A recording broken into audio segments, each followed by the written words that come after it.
Hi everyone, how you doing? Thanks for tuning in to the One Story Podcast. Before we begin today's episode, I just wanted to give a disclaimer that there is some adult content on this. So parents, if you do share this with your kids, use discretion. You can listen first or whatever you want to do, but we wanted to give you a heads up on that. So thanks, and here we go. We are the One Story Podcast. We believe in the power of a story. Everyone has a story, and that story is meaningful. Your story can make a difference. Your story can inspire others. Your story is important. At the same time, ultimately, everyone's story is a part of one story, the big God story. It's not what you said. You're not who you said you were. When are you alone? When will you come back home? Hello, everyone. We're back here with the One Story Podcast. This is episode 12, and we're glad that you're listening in. Oh my gosh. My name is Drew, and I'm with Isaac. What's up, buddy? Oh, not much, man. Just having a good night tonight. What about you? Oh, dude, I had an amazing week. Took a nice nap before we came here. I feel like I'm on fire right now, son. Lucky you. Today, we're over in the IE, and so my drive time is a little bit longer than Isaac, so he gets the rest, and Drew hates that. I'm on the road. Drew hates that this is our HQ. Just accept it, Drew. We're mobile. This is a mobile podcast.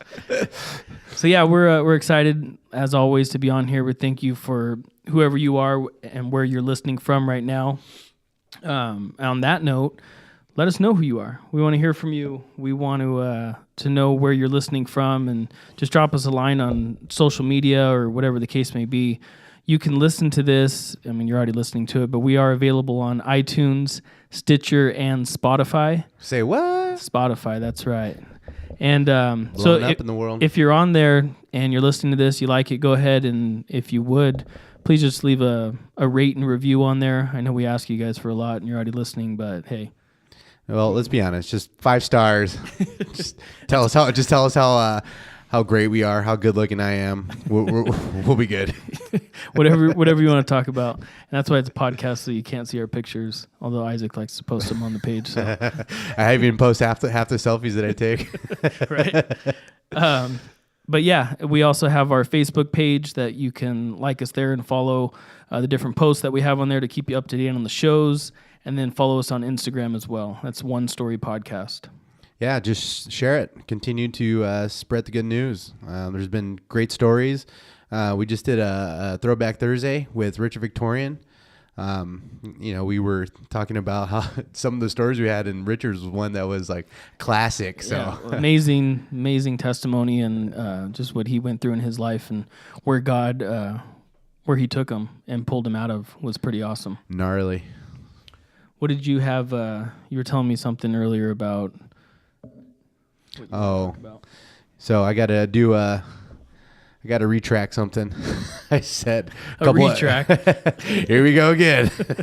What now? A couple of weeks ago, when we had Gursey on. Okay. Shout out to Chris Gursey. Thanks for coming on, bud. I had said something about drunkenness leading to poverty.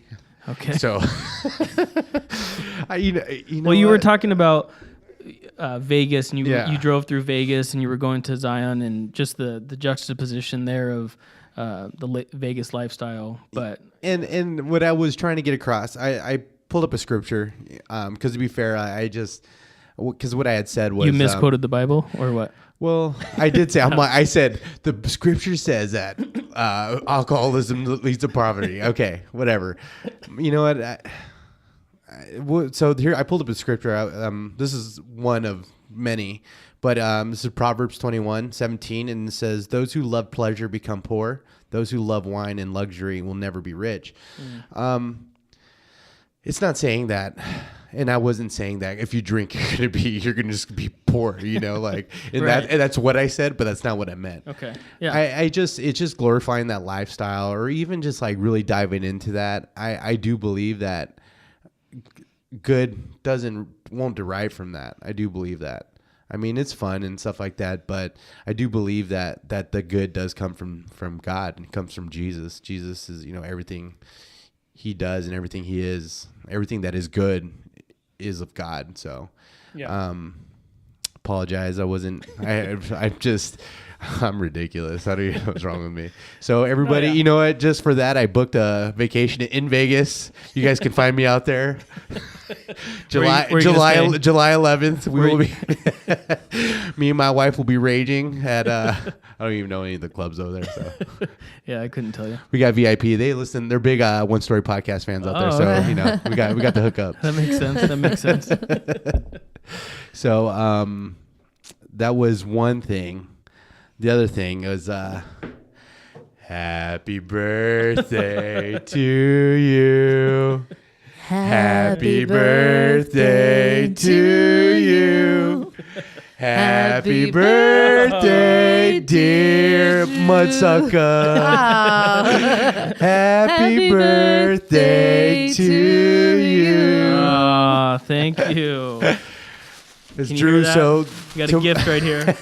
So tomorrow is Drew's birthday. Do you want me to open it? Yeah. Oh no, for sure. I just gave him a gift. For sure, don't open it though. You don't want to see the disappointment on my face. What you got there, Drew? Oh, that's amazing. Holding a white T-shirt down the right side. Says One Story. Yay! Oh, that's amazing. It's a prototype. Well, they're on sale right now on Amazon. You can. I'm just kidding. Nice, man. Thank you. Oh Thank no! you. Happy birthday, brother! I'm Yeah. excited. We're gonna In 2 celebrate. seconds, your Amazon store is going to blow up, by the way. So, Brittany, how dare you? So that third voice, Brittany Sawyer. We sorry she got to jump in. Thank you for that. Didn't leave me hanging.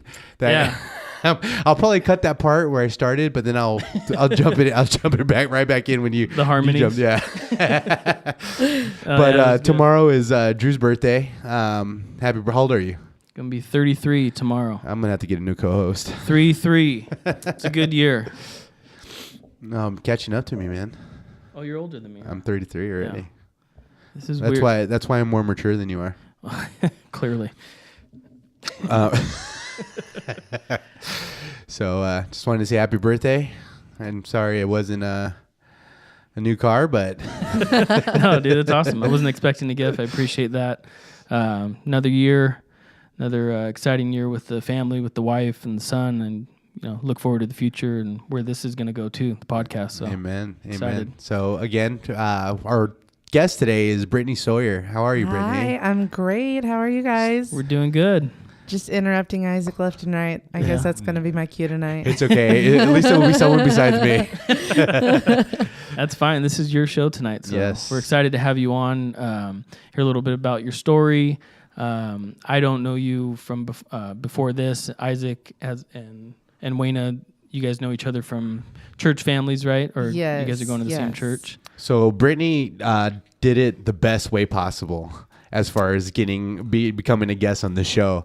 She was one Sunday in passing. She goes, "By the way, your podcast is awesome." And so right away, my ears perked. You got my attention. And she goes, "Yeah, and you listen to all. I think you had told me you binge watch, listen to it." Yeah, and then you go, "You guys need a female guest." Yeah, there was And I something go- lacking. I'm And just I saying. go, "Congratulations, you just volunteered." He's like, well, speaking of females, he's like, I think you had said that you had one coming up next month. Well, we were working on somebody, but when you had said that, it was perfect because we were okay. looking for someone, and why not? Listen, you made the request, so you signed your own. I did. I signed my own death warrant.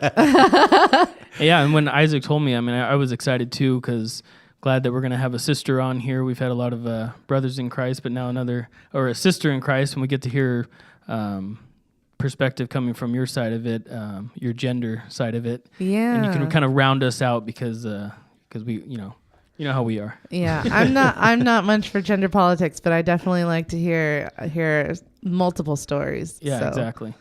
All points of view are welcome. So we just brought you in today so you could just talk about how good One Story Podcast is.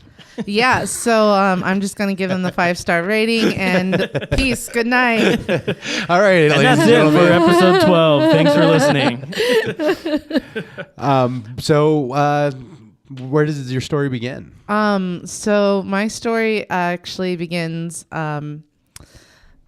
before I was born, surprisingly. Are you from this area? Are you from Chino? I've been in Chino since I was about 5. Okay. So I'm actually adopted, which is awesome. My one of my favorite memes is this picture of a cat jumping out of a birthday cake, and this little girl's crying because the cat's holding this sign that says "You're adopted," and I'm like, "That's amazing." You know what's funny? Cat memes are my favorite. Oh, I haven't used that absolutely. one yet, but one day. That's pretty funny. Yeah, it's hilarious. I'm like, I told my husband, I'm like, Nick, you need to put that picture. You know how you can screen print them on cakes now? Oh yeah. I'm like, you need to screen print that picture on my birthday cake one of these years. And he's like, okay, fine, whatever you want. Yeah. So, so no, I was adopted. My special situation though happened is because I'm from an open adoption, which is a little different. Most people have heard about them, but don't understand quite how they work. So what an open adoption means is that there's actually communication open between the biological parent or parents and the adoptive family. And the adoptive family kind of gets to choose how, when, and if they want to keep that adoption open. So for me, my biological mom, hi Davy, I love you. She was about 16, 17 when she got pregnant. Oh, wow. And my biological dad was about 17, 18. They're about a year and a half to 2 years apart, I think. High school students. Yes. Okay. Yes. And so they had, that high school love story fling. Where are they from? Oh, were they local or were they No, here? actually, they were both from a little bit farther north Camarillo area, Camarillo, Thousand Oaks, Yeah. Ventura, Okay. Ventura County, basically. Okay. And so my mom decided, so this is kind of where the God story starts, is that she was raised Catholic. And she decided that she refused to put me in a Catholic home. She had actually had 2 abortions forced on her before she had me. By her parents? By her parents. And so she hid me till full term. And that way she wasn't forced to have an abortion. How did that... She hid it? She hid it. She hid baggy clothing, right? Sweatshirts, whatever she could do. And Wow. I got to be here, which is amazing. Yeah. Do you know your grandparents? I do. I did, and that's I'll probably get to that in just a second. Okay. So for her, she hid it, and then she decided that she wasn't going to choose a Catholic adoptions agency. She was going to choose a Christian one, and she was actually able to go in and have part of the process in picking my parents. So there's 2. I say that she handpicked my parents, and my dad always responds with, "No, God handpicked your parents." And I'm like, yes, both of those are very, very true. So God did absolutely pick my parents. My mom and dad, their story is actually really cool, and I can tell that real quick. So my mom and my dad met in the military. They met, dated, and married in 2 months. Oh, wow. And they have been going on for 40 plus years now. That's awesome. Yeah. But for them, it's funny because our stories are kind of similar at this point. My adoptive mom had about half a dozen miscarriages. So she wasn't able to have any children of her own. Right. And they had tried foster care before and went through infertility and all kinds of things. And so finally they did the private adoption and they got me and they were chosen. And so from then on, So Yeah, when go you ahead. were talking about the open adoption, that's more the biological mom has the choice? Or is there just like that back and forth communication? It's a little bit of both. So there is an agreement between the biological parents and the adoptive parents of we want to know about our child as they grow up. Oh, so there's going to be interaction after. The amount of communication, it depends on the situation. But in my situation, the amount of communication was dependent on how much my parents wanted to allow that to happen. Right. They agreed to let it happen, but it was up to them on how much. Yeah, yeah. Mm-hmm. And so the way that it started out was that they would receive letters, and there's pictures where I was about 5-6 months old, and we had a big group outing with grandparents, parents. Everybody was kind of there, and so my biological dad, though, hi Roland, love you too. He was a wild child, and so there's two different stories between Davy and Roland, and I don't play politics. I love them both. They're both amazing. But he definitely made some choices that were not savory, and left her in a place that she felt very frustrated and very angry about for a very long time. So he went back up north where his family was from, was like San Jose area, so farther up north. After you were born? After I was born, about 6 months old, I think. And so I never heard from him again. I found letters from him and from my grandma that my parents had kept for me. So they were actually able to write, but actually have like face-to-face communication. I never had that with him. Mm. And so I didn't find him until I was about 21. Okay. Wow. Yeah. How old were you when you were adopted? I was adopted straight from the hospital. Oh, okay. Yeah. So that's pretty cool.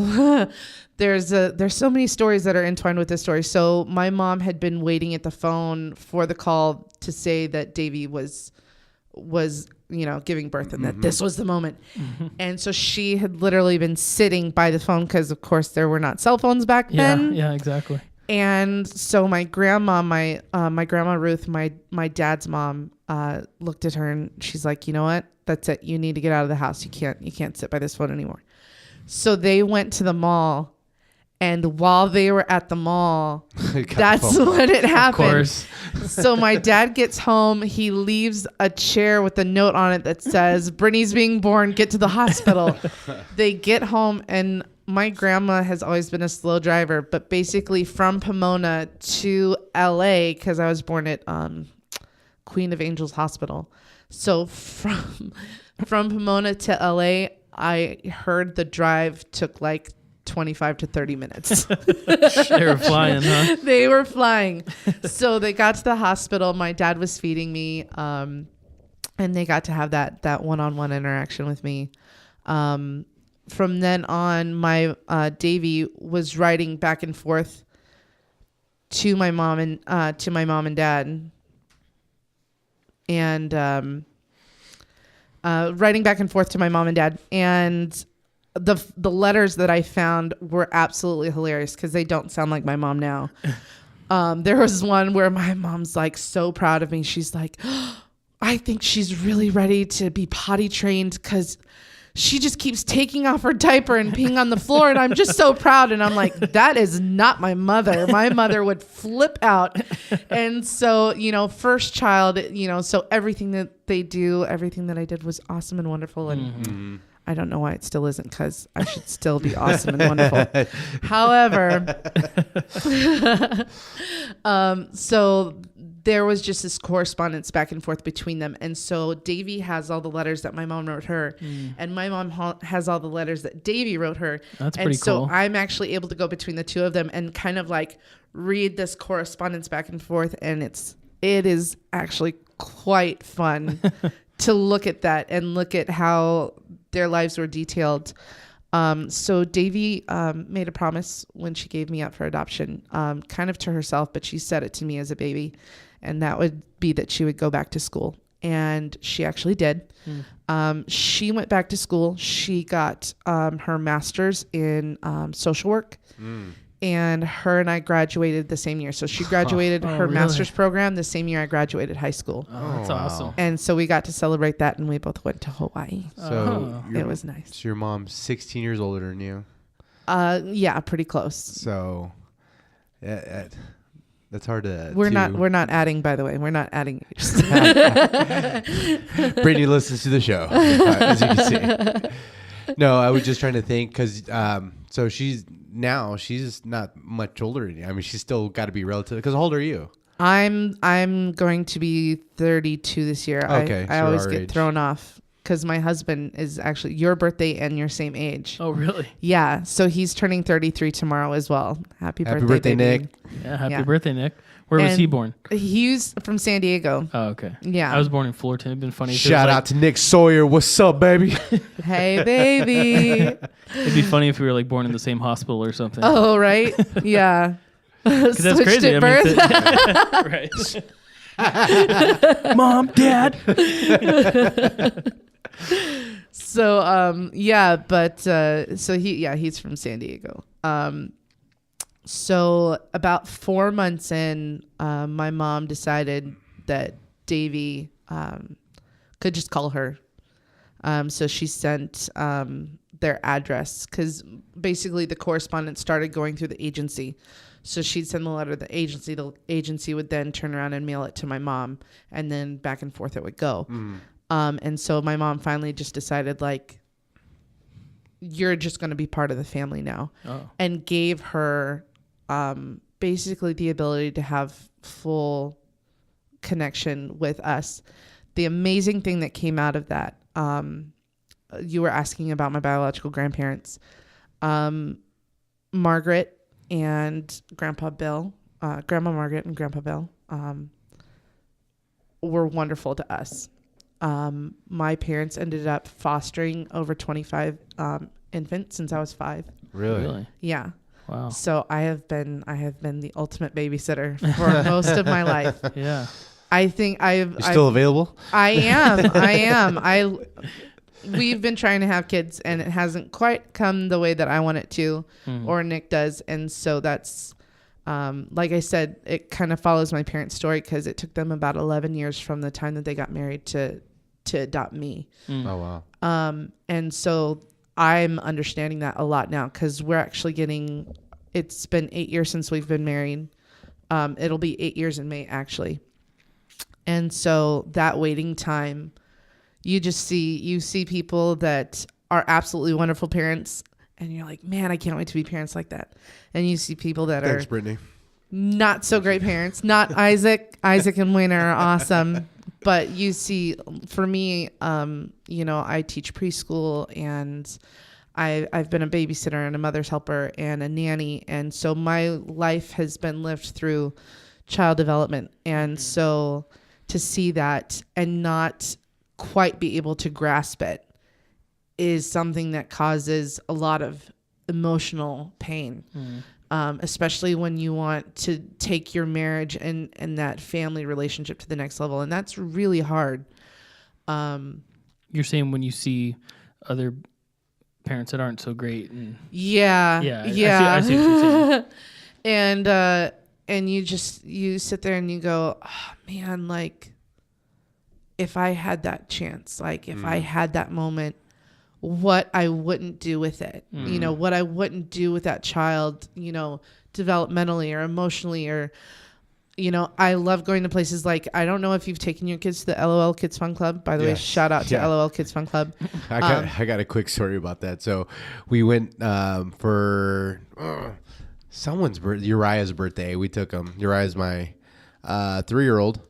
Oh, turned 4 at that time. And so my parents came down from Seattle, wanted to do something. They were only out here for the day. They're like, oh, there's this indoor playhouse thing, like, let's take them. So we went down there, and I walked in there, just kids everywhere, right? And all these. It's a madhouse. It's like it's just like an ultimate like jungle gym. It's sick.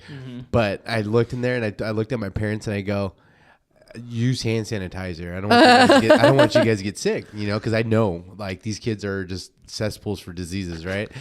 And so we go there, we had the day and it was great, whatever. My parents went home. They said that they didn't even make it home before they started feeling sick. Oh, wow. And no. they said that my dad, my Papa Scott, what's up, baby? He's like, dude, I almost died. They were out of work for like a week, the both of them. Oh man. And I was howling because he's like, he told me, he's like, all I heard was your words ringing in my ear saying to use hand sanitizer. The funny thing is but that place is fun. That place is fun. They actually keep that place like almost immaculately clean. Like they're constantly cleaning, but it doesn't matter what you do when you're around kids. Like those kids will get it on anything and everything. For sure. We just lost our sponsorship from LO. Go to LOL. Located in Rancho Cucamonga. There's also another one. Actually, shout out to the Lala Barn in Norco. My friend Katie actually owns a smaller version of that. Kind of meant for kids, I want to say like 0 to 8 or 9. Oh. And they're unofficially sponsored by Lala Barn, located in beautiful Norco. No, actually, I had a circle time there. I had Miss Brittany's circle time that I was. Oh, really? Yeah, no, that's cool. I just ended it last month so that I could go back to school. I'm studying child development and sign language to be an interpreter. Hopefully, one day, probably, maybe. Nice. We'll see. But yeah, so I had to choose like work hours or Miss Brittany's Lala Barn, and I'm like, sorry. So I miss it. It was awesome. It was wonderful. But there's actually new opportunities opening up at work for me, so that's kind of cool to watch God work in. Like it actually just popped up yesterday. I was told that new things are coming my way. So awesome. I'm sorry, I threw you off. So you were talking about LOL. Well, we lost it. We lost it, man. It's gone. Drew's pissed. Anyways, so my biological mom was able to come into the relationship and have that one-on-one interaction with me. I've been up there, stayed with her. My grandparents actually took in all of us as grandkids. So as my parents adopted more children. So I have 2 brothers that are adopted, and I have a little sister that's adopted. Mm-hmm. Hi, Josh, Kevin, Erica. Love you all. Hey, fam. Hey, fam. And so my parents adopted 3 other children. Did they all have relationships with or is it all different? That was all different because they were actually adopted from the foster system. Oh, okay. They all now know at least who their families are, where most of their siblings are, thanks to like ancestry DNA and things like that. Right. As well as like some of them had they were able to open their case files and find their siblings. Right. But you were able to, growing up, you had a relationship with your biological mom and family. Yes. That's pretty awesome that your parents, or that was even, I can't even imagine all the different layers of everything, And that's my question. Like, where was, like, how did that feel to see your mom at certain times and then for her to have to go home? And then, and you're there. Did you ever did you ever at some point like I just want to be with my mom and my biological mom? And that did happen when I was like 13 and the teen versus mom angst, and because that other parenting figure was there, so we always called her Aunt Davy. That's what I was just gonna say, like almost like that aunt relationship, like the cool aunt. Yes. Yeah. And so she would come down, and she was Aunt Davy, and my grandpa was still Grandpa Bill, and my grandma was still Grandma Margaret. And to the point when I say like they took us all in, like to the point where like Christmas presents went out to not just me, but all of my siblings got like $50 a piece for Christmas or whatever it was. Wow. And my brothers still even when they're mad at like me or my parents, we'll go up and visit Davy and her husband and spend time. They would have spent time with my grandpa. My grandpa passed away a few years ago. And he was amazing. He was a Navy vet and just a big man with a big personality and just a great guy. So, but he was extremely loving to all these kids that were not his brood, you know?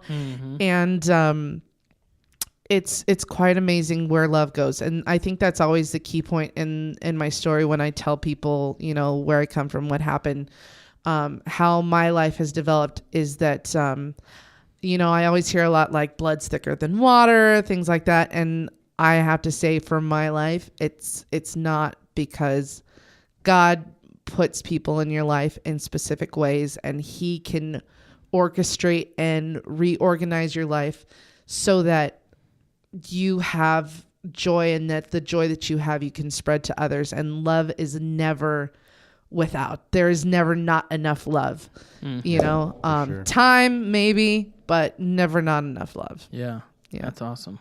When did you know that she was your biological mom? I always knew. Like, so, okay. Yeah. So you just called her aunt, but you knew that was your Yeah. biological mom. Oh, because I was just, you know. Yeah, I was no, and wondering it's about funny. My parents told me as I grew up, I would tell everybody my story. I would literally, if you were in the checkout line in front of me, I'd be like, "Hi, my name is Brittany. How are you? And I'm adopted, and my biological mom is my Aunt Davy." And Right. and they'd turn around and they'd be like, "I just met your daughter."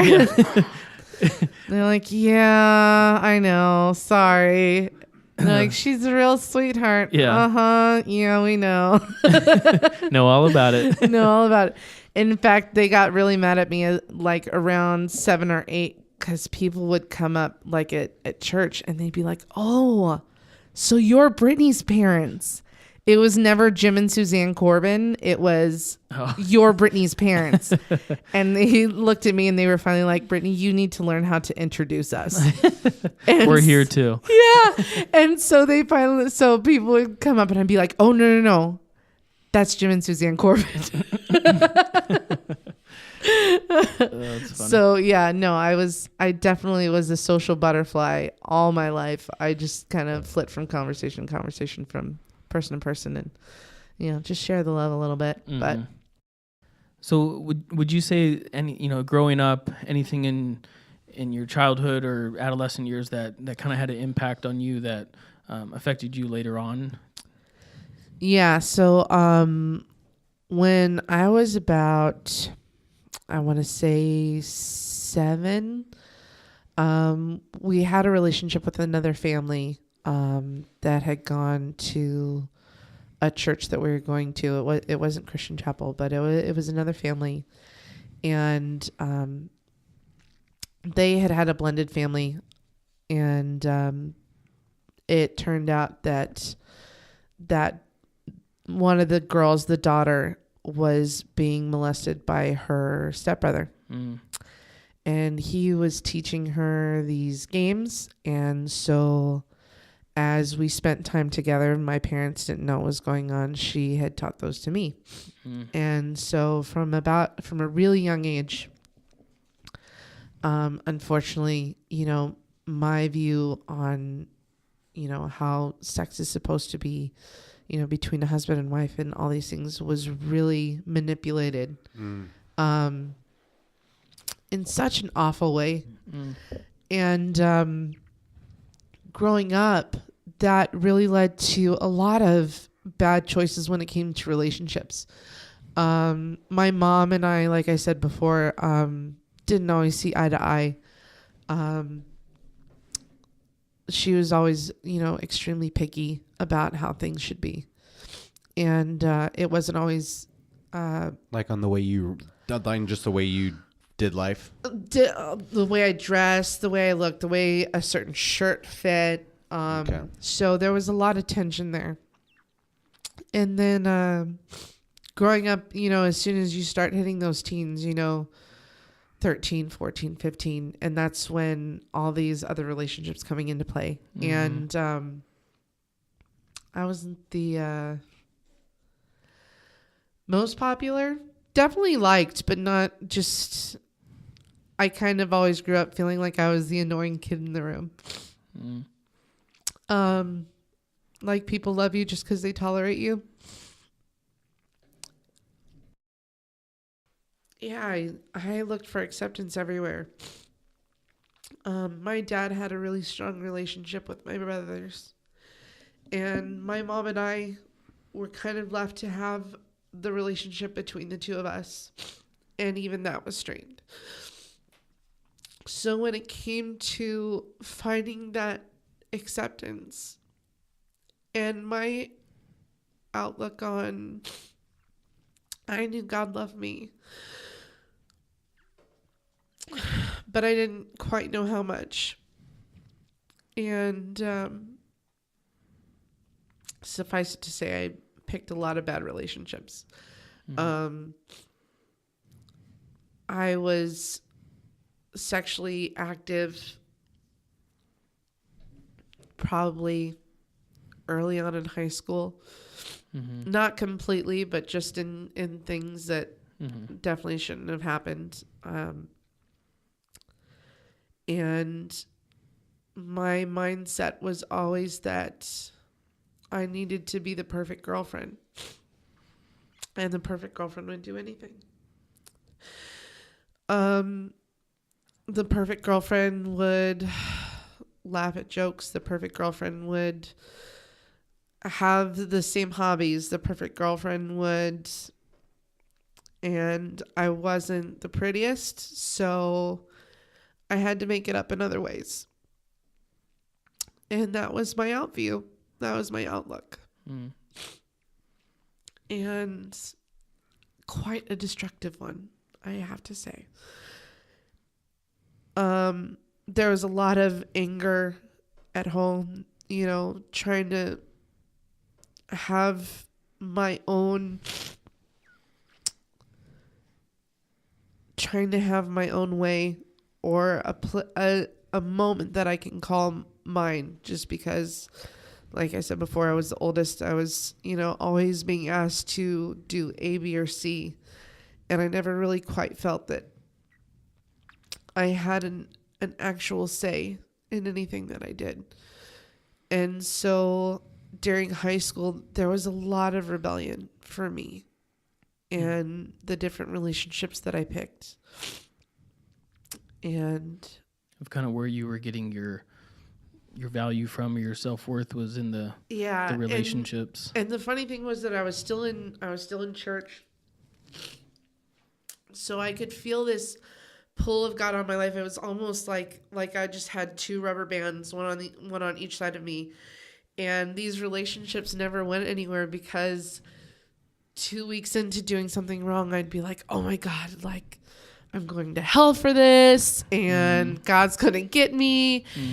And I knew that forgiveness was there, but I never was able to have the self-control in order to pull myself out of those situations. Yeah, for sure. And those relationships started meaning more to me than church did. Yeah. And because that's like an acceptance that you can feel, and that's tangible. Exactly. It's right there. You know, someone's holding you, someone's telling you like, yeah, I love you, I want to be with you, or whatever. And God's love is something you got to dig deep for. So, yeah. So, and the funny thing is that I was still, I was involved in church. I was involved at, in the Bible study at school. I was telling other people like,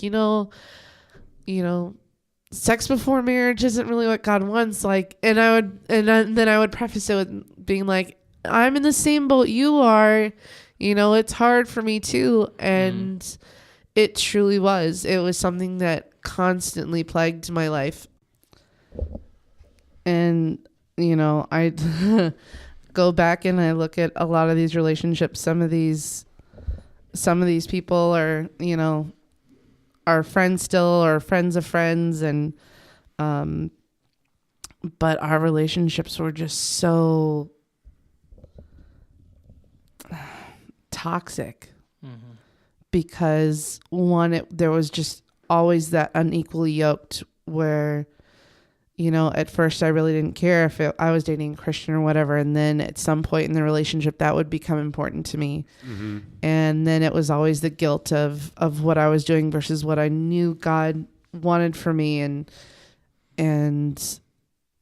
even in the church, trying to find, a decent guy. And I dated guys from the church too. And the funny thing was that the problem never changed. It was always the same problem, and how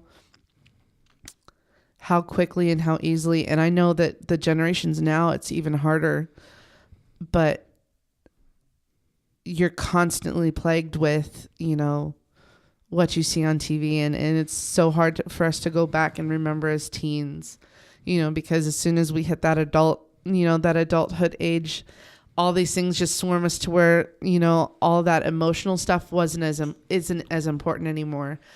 But back then in high school, in those younger ages, that emotional context of our lives is almost everything. Oh yeah, it completely controls all our actions. Everything we do, from what we wore to who we talked to. Mm-hmm. And we didn't even have cell phones back then.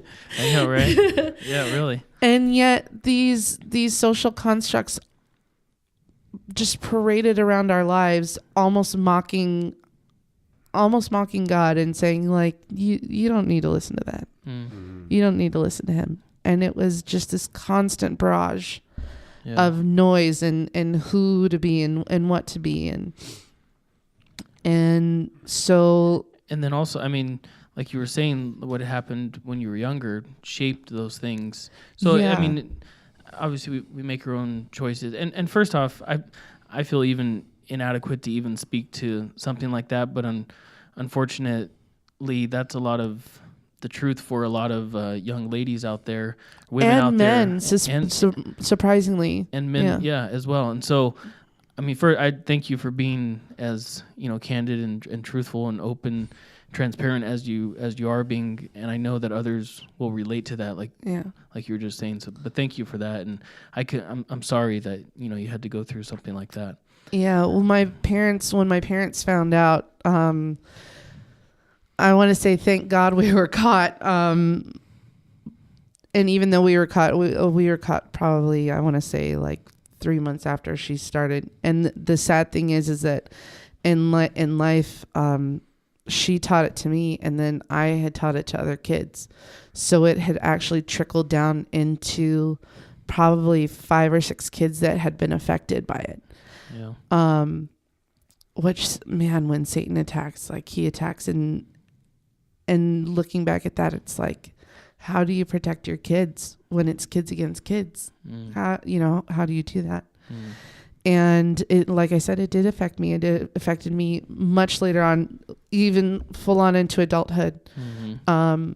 My first interaction sexually was not with a guy; it was with a woman, and so that actually had a lot to do with my past sexually.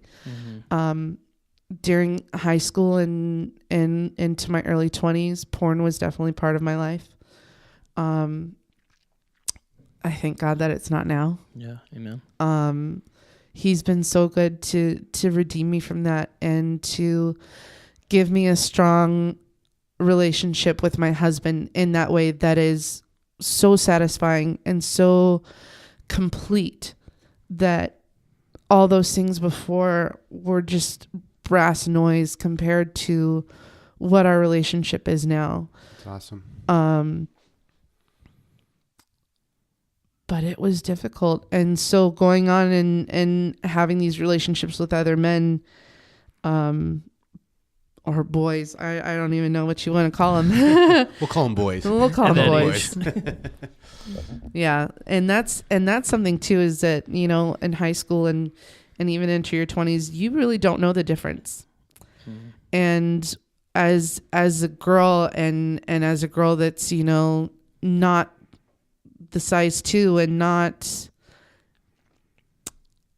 I don't know, Vogue ready, what the world is telling you. Exactly. You should look like and act like and all and that. And men say that you're worth, because like it or not, that's something that we do here.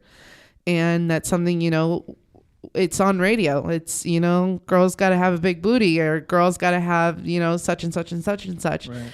And so you hear it, you see it, it's visual, you hear guys, oh man, that actress so-and-so is so hot. And then you go and look at her and it's like, well. And you look and you're like, oh, I don't have that, and I don't have this, and I don't have that. And so you sit there and you start questioning yourself, like, well, what do I have? What can I offer? And thankfully the Bible says that we are pearls of great price. But to find that in a high school with relationships, it's almost near impossible to find that in somebody else that's not God-fearing, that's not God-seeking, that's not any of those things. And that's what we're surrounded with. And so that's where I found myself, was just finding approval. And not that my dad didn't love me, but like I said, he had the relationship with my brothers. And so when it came to opening up in that way, it wasn't there. That acceptance wasn't always there. And there was a difference. My dad was actually an amazing dad growing up. He would take me out on daddy-daughter dates, which now mean the world to me. And I wish that I had focused on that more. So yeah, definitely, men, take your daughters out on daddy-daughter dates. I gotta go, guys. I'm just kidding. But I wish that there had been more of that.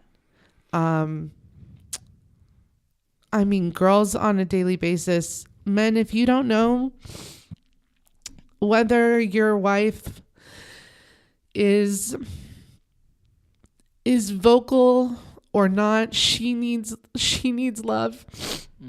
She needs to hear it every day. Yeah. Because there is a world telling us that we're not important. Yeah. The things that we pile on as women emotionally, the things that we put in our brains, the things that we say to ourselves is horrendous. And it really is. It's awful, the things that we let ourselves say to ourselves. Right. And well, that's what's awesome about Jesus. He really is. He made you, and you were perfect. And when you realize that, when you really hear God tell you, I love you the way you are, I made you like that, you're perfect. Yeah. And when you can really feel that and understand that, that's when your life will change. That's when your heart just changes in that heart. Absolutely. And you feel the peace of God. When did that happen with you? I want to say probably around 25. Not to say that I still made good choices, but definitely started choosing wiser choices. But I imagine too, it's not, you might still find and know the love of God, but like you were saying, our society, things that, the barrage of information that women are being, that they have, that coming at them. I imagine that's a struggle, will always be a struggle, God does redeem, and you can know his peace and presence and love, but it's a problem out there for. Yeah. So, like we've already compared, for me, before I kept saying, I've got to be the perfect this. I got to cook, and I've got to, I can cook, and I've been a massage therapist, and I've been, all these things that I was trying to add to my roster to, up my resume for wifedom, or, and none of it mattered. None of it did anything. And no matter how perfect my wifey resume was, the guys that I were picking still were like, I can give you this, but I can't give you that. It's not worth my time. and trying to figure out why and what was going on. And so fast forward, I was working at Disneyland, and that's where I met my amazing husband, Nick. Baby, I love you. And he was literally the first guy to step up and tell me that he wanted me and my time, and that he was willing to take the time to wait. And I was still having a very hard time waiting, so not that we waited very long.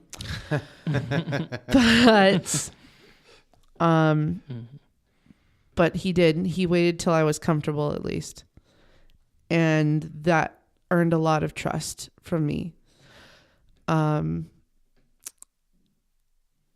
And I always tell his white knight story. So when we first met, we were working at Disneyland, and we worked in the same department. I was a vendor and he was a stocker steward, which meant that he would restock the carts, or he would clean the carts at the end of the night. And so he was always out, giving me deliveries, things like that for my cart out in the park, whatever cart I was on. And so we didn't really know each other, because those relationships, unless you're seeing everybody like on a regular basis, there's like 1,000 people in that one department on that one side of the park, and I worked both departments. And so I saw all kinds of people all the time. And one day I had invited some friends to come into the park. I was going to sign them in, and I left my sign-in pass at home in Chino. And it would have been like a 2-hour trip for me to leave Disneyland, go home, get my pass, come back, and they were already at the Disneyland gate waiting for me. And I was panicked. I was like, oh my God, what am I going to do? Oh my God, I can't believe I did that. And I think my husband should have known that was going to be the rest of his life. Because I leave things and lose things on a daily basis. And he's just like, I don't know how. So shout out to baby. I love you. I love that you find stuff for me. He found my wallet today. It's been in his trunk for like a week. Oh, that's hilarious. I didn't even know it was missing. And so he comes out and he's like, hey, my name's Nick. Are you okay? And I was like, oh my God, I've got people at the front gate. I don't know what I'm going to do. And so long story short, he signs them in, and we started talking. And you didn't even know him? No, I didn't. That's legit. Yeah, no, he powerful Nick Sawyer. Legit came out white knight status. And I had dated a guy over at Disneyland. I was dating a guy over at Disneyland. So about 6 months after that, that relationship starts coming to a head. Long story short, I found out the guy was cheating on me. Another great choice. And so Nick and I had started hanging out, and we hung out just as friends for a week straight. And at the end of the week, I looked at him and I was like, all right, there's definitely something going on here. And I want to know what your perspective is, where you're coming from this. And he looked at me and he was like, I think that you're amazing. He's like, I think that the situation, the relationship that you're in isn't worth your time. The way that guy treats you, you don't deserve it. He's like, I think that you're beautiful, and I think that you deserve better, and I think that I'm the guy that's going to give it to you. I'm going to start calling him Slick Nick. He actually has a Disney name. It's Nick Swagger. I'm not going to let that one go. Yeah. That is legit. No, he loves that name. He will Swagger. Nick Swagger. Oh, that's so cool. And so I looked at him and I was like, oh my God, I've never heard that before. And I was floored. And from that moment on, we dated for about a year before he proposed. But like 4 months in, I was looking at him and I'm like, so are we going to get married? And he's like, yeah, do you want to? And I'm like, there were days where I was like, let's get married tomorrow. Like, let's just go down to the courthouse. And he went, okay.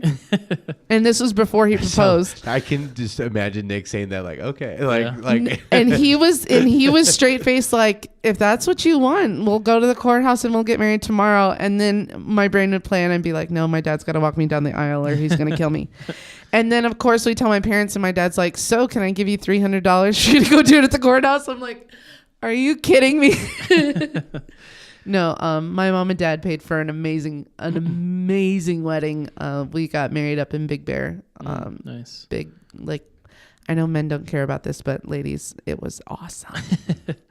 And so it was like, I mean, but that was kind of God putting a good man in your life and kind of saying, hey, absolutely Brittany, did. I love you. And the things that you've been going through, the things that you've gone through with your relationships, that's not what I have for you. This is what I have for you. Exactly. Yeah. And he pulled me out of that relationship and he put Nick in my life. And honestly, with Nick, I think that was the first time that I had a true picture of what God's love looked like for me. And it's funny because people see the two of us and they don't quite understand it. And my life has always been loud and boisterous and either angry or happy or whatever it was. And he's always been my quiet place. Mm-hmm. So, yeah.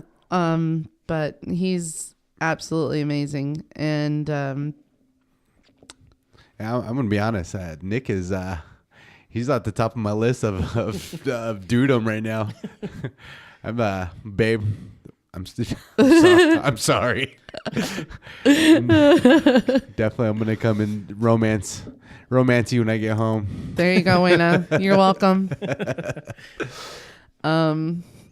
Yeah. So he's definitely the first time that I saw a picture of what God's love for me really could look like or should look like. And the standards that I had set for myself before weren't even standards. And, you know, just walking around in circles wondering, you know, when. And I remember one moment where I looked at my mom and I was like, I wish God would just tell me the day that I'm going to get married. I'm like, I don't need to know who, I don't need to know where, I don't need to know when. I just want God to tell me, well, no, I do want to know where, and I want to know where, and I want to know when. I will be there in a dress, and he can just have the guy show up, and I will get married if that's the guy that. And so about 3 months later, I think, is when this whole thing happened with Nick. Wow. And I was just like, okay. Here it is. Here it is. And it never was the same. Unfortunately, I still had a lot of things that I had dealt with, that I was dealing with, because of the past that Nick had come from. His quietness had a lot to do with his family as well, as much as, you know, all the things that I had been through had changed my outlook on relationships and how I dealt with them and how I reacted to them. His family definitely affected him as well. And so for the first couple of years, I had lost my job at Disneyland, and that devastated me because we had not gone for a period of 24 hours where we didn't see each other. We worked with each other every day. Mm-hmm. And then... You guys are still dating at this point? Yeah, we were still dating. Okay. And by the way, yeah, I dumped that other guy and I picked up Nick. So if we didn't finish that one. You're welcome. And so we had been dating for a good 6 months at this point, and I lost my job. And so I was going back. I was in Chino, and he was living in Anaheim. And because I couldn't afford to get out there, we would see each other maybe once every 2 weeks. So it was a huge time gap from what we were used to. And it was a struggle. And once we did get married, we got married in my parents' front yard, barefoot, which I was so happy with. And a year after that is when we had the wedding. And Pastor Scott from Park married us both times. Oh, nice. And so after that year when we were first married, we had come across a lot of communication issues. I was feeling really rejected. He had a friend of his that would come over, and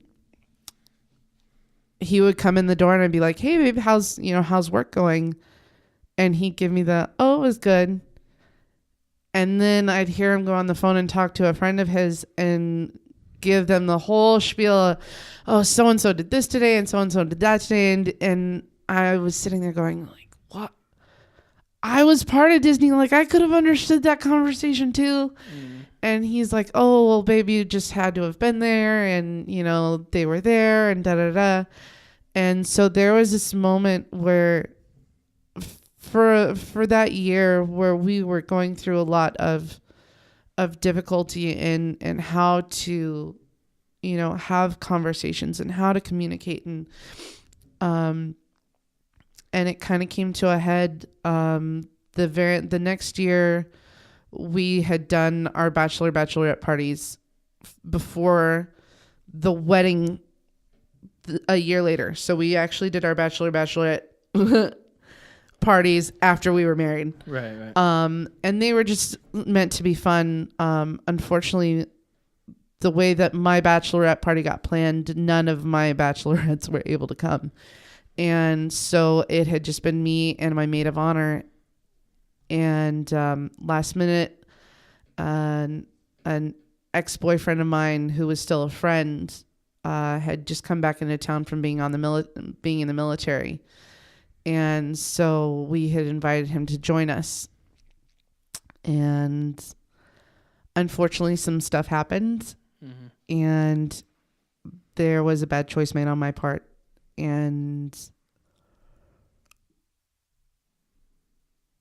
for Nick and I, that took us a while to get back because there was trust broken.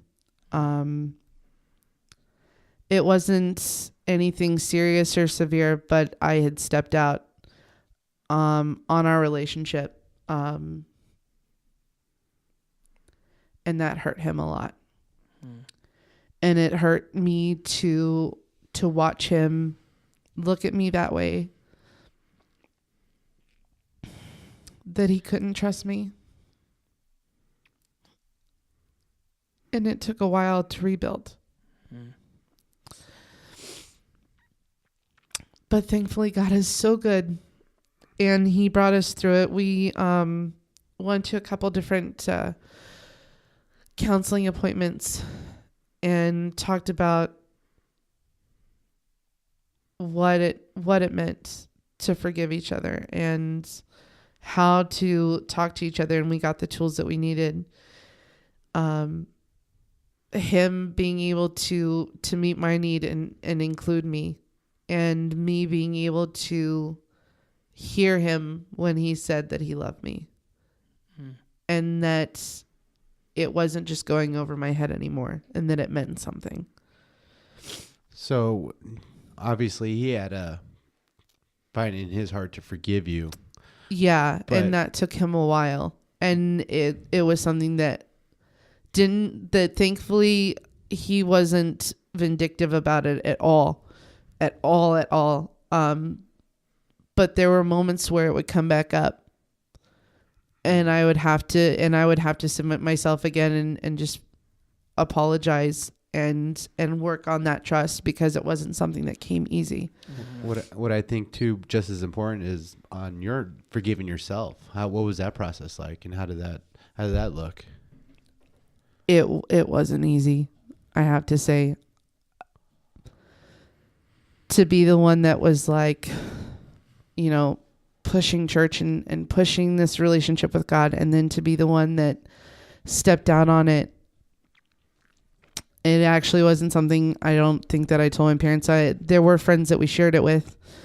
And it wasn't something that I necessarily kept hidden, but something that, I really only pulled out to encourage others in the fact that there is forgiveness and there is the mending of a relationship, and God can make it stronger and make it better and bring it back to being whole. Just because we break things doesn't mean that God can't fix things.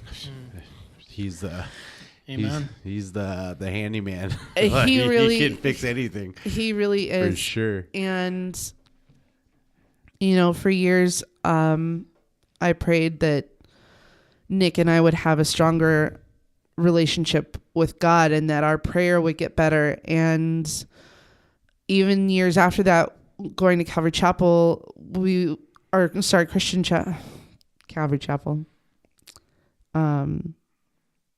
It was hard because it was such a big crowd. And for me, I'm this outgoing personality, so I can make a friend wherever I go. I mean, I've been doing it since I was 5.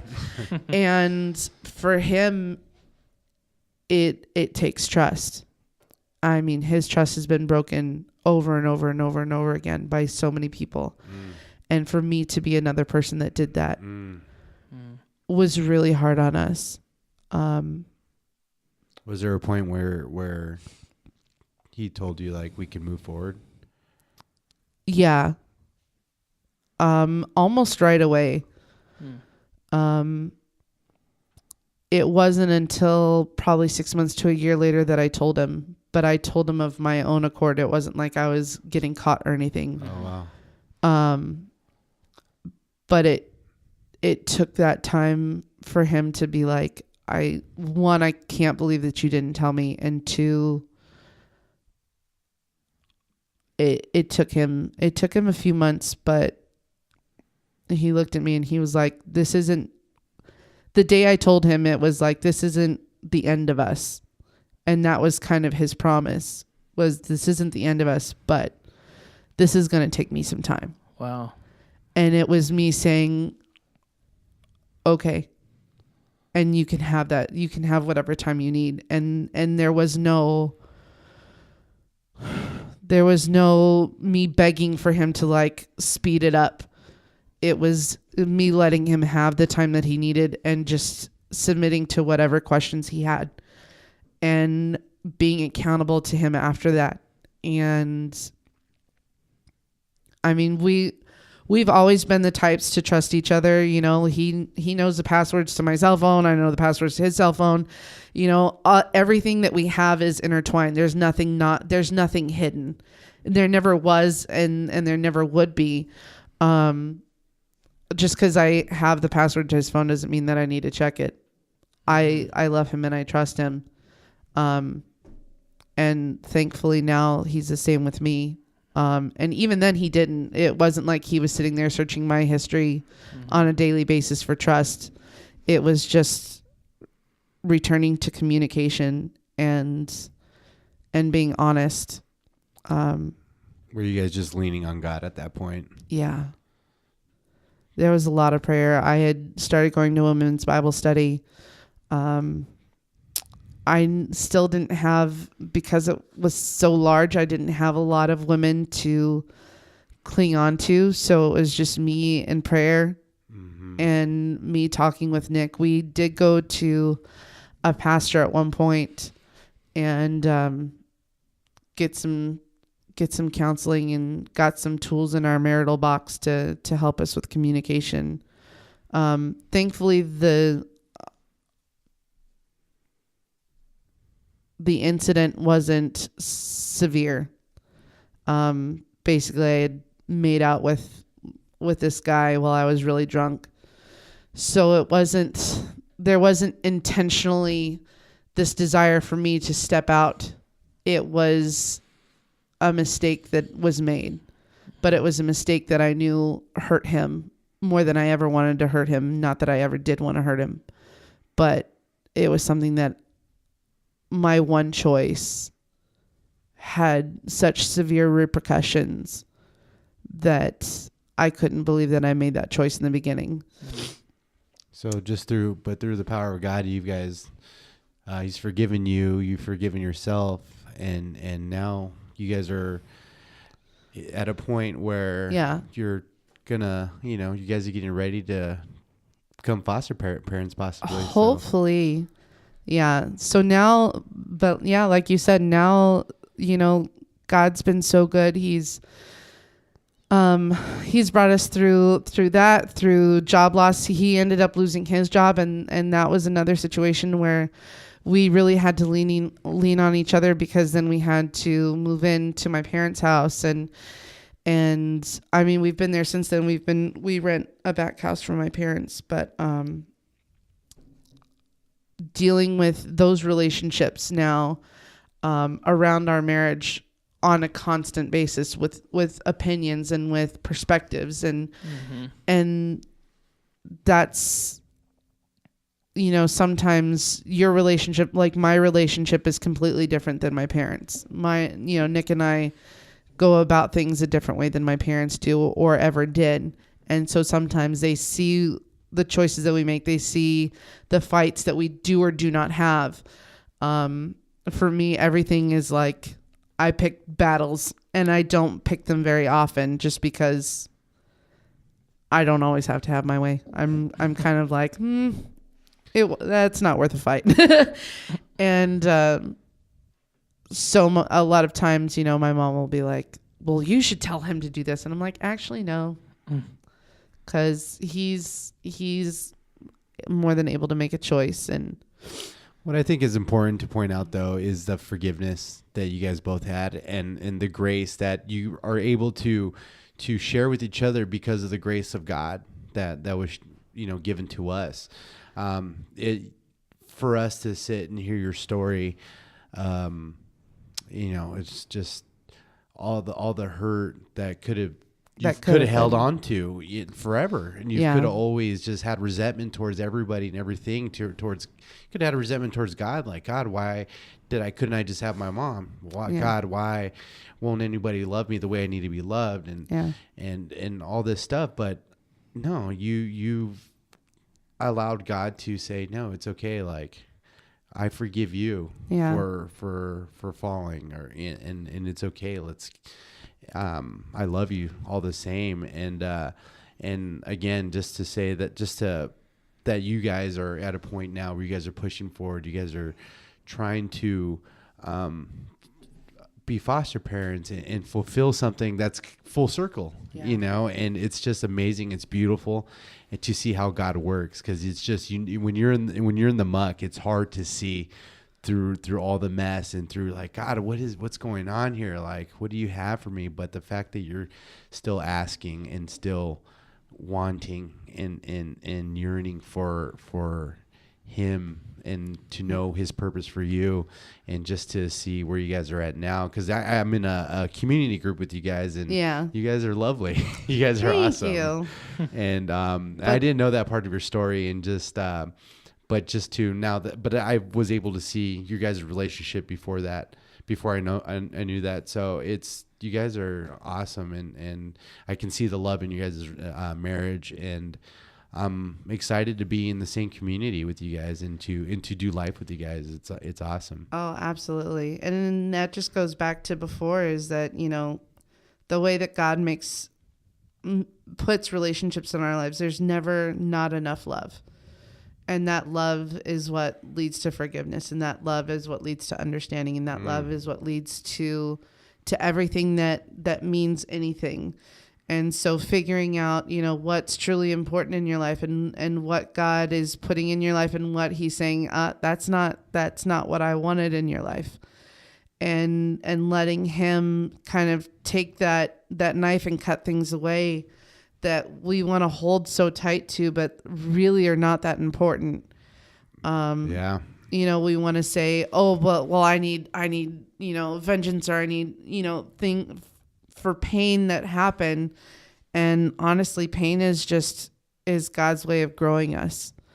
And so now it's looking back, and I can honestly be thankful for my pain.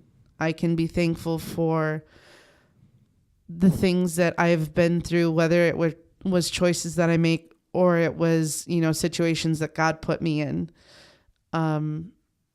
Because now I wouldn't have the trust that I have with my husband had that situation not happen. And we wouldn't be in the place where we are, where we understand each other, if those situations hadn't happened. I wouldn't be able to look at, you know, at my family the way that I do if, you know, my mom hadn't made the choice that she. So there's just so many things, like I said before, that I look back, and even walking through the muck and the mire, God's hands were always there. Mm-hmm. And just looking at that and being able to praise God and say, this is basically just his story. It's not even mine anymore. Amen. Yeah. And not only that, it seems like all that has led you up to now where you guys want to become foster parents. You want to start a nonprofit for parents to help parents parent foster kids. And it's like you've gone through it all. You've learned, you've accumulated all this knowledge and experience, and you know how it is to be on, you're going to know how it is to be on both ends of that. So thanks, all glory to God, for all that. So Brittany, I just thank you for being with us today. Thank you guys for letting me come on. It's been an amazing journey. This whole week has just been a week of prayer. Yeah, and like I kind of said before, we appreciate how open you were and vulnerable. I mean, you have an amazing story that I think a lot of people will relate to and can see like Isaac was saying, just the love that God has for you and your husband and your future plans. I just pray that, blessings to you guys in your future endeavors. Maybe a biological child of your own or foster or adoption. I'll take it all. Yeah, either way, it seems like you have the love to give to children and you have a heart for the children out there. So yeah. I think it's awesome. Again, thanks for coming on and sharing that with us. Yeah, you guys are going to be amazing parents. Thank you. I know you guys are. You guys are going to be parents, and you guys are going to be awesome. You're going to have awesome kids. They're going to be here at Southlands Kids. And absolutely, it's going to be a awesome story. It's in your story's still going, and it's going to be amazing when it's all done, and we get to stand before God and just praise Him for all that He's done for us. So yeah, thank you again, Brittany. You're welcome. Have a good night. Thank you guys so much. All right. Good night, New York. I'm just kidding. I've always wanted to say that into a microphone. You just got your chance. Right? Take it. Good night, Chino. I think of Hook. Good night, Neverland. Well, all right. Thanks for you, everyone out there that's listening. I hope and I know that people will relate to the story in one way or another and just see the love that God has for each and every one of us. Yeah, and all our stories are not, seems like every story's been wrapped up in a pretty bow. And Brittany's is still working through it. She's gone over some huge hurdles, but she's still in process as far as still trying to become a foster parent. And that's just important to point out because God is all our stories and people are if you're still working through something, like just keep on pushing and keep on asking God, keep on leaning on Him, and it's okay to share it, open up about it like Brittany did, because there's someone that may have gone through it before and can be with you in that journey, or someone's in the midst of that and you guys can do that journey together. Yeah, and we have people on here and they're sharing their story, but around you and your circle of influence, there's stories all around. The more you know about the people around you, your close, friends, family, the depths of it, and they know your story, that's where love can be cultivated and people can lean on each other. So I'd encourage you, people out there, to share your own story and know the stories of those around you, because it will, like I said, open up an even stronger relationship that could be there. Yeah, because if you keep it to yourself, you're on your own, and maybe if you're able to open up about it, and God will send someone to be with you during that. So, and again, like we like to say, find a church, find a community that will be there to support you if you don't already have one. So, on a lighter note, happy birthday again, Drew. Thank you. You're definitely look your age. Old? I'm not even that old. Not like me. Apologize to the older folks out there. When I say I'm old and I'm 33, I don't feel old.